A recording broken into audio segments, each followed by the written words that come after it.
धाराशिवच्या उमरगा लोहारा मतदारसंघाचे ठाकरे गटाचे आमदार प्रवीण स्वामी यांना जलसंपदा मंत्री राधाकृष्ण विखे पाटील यांनी भर सभेमध्ये महायुतीमध्ये प्रवेशाची खुली ऑफर दिली आहे। प्रवीण स्वामी यांनी मतदारसंघामधील कामाची मागणी केलेली होती आणि असं असतानाच विखेंनी ही खुली ऑफर दिली आहे।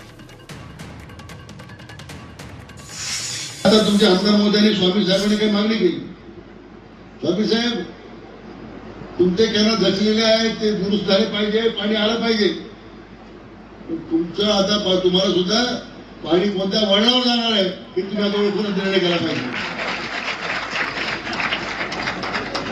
पाणी देणे क्षमता आमच्यामध्येच आहे।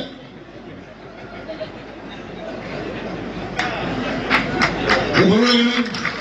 हा बरोबर झाला जनतेमध्ये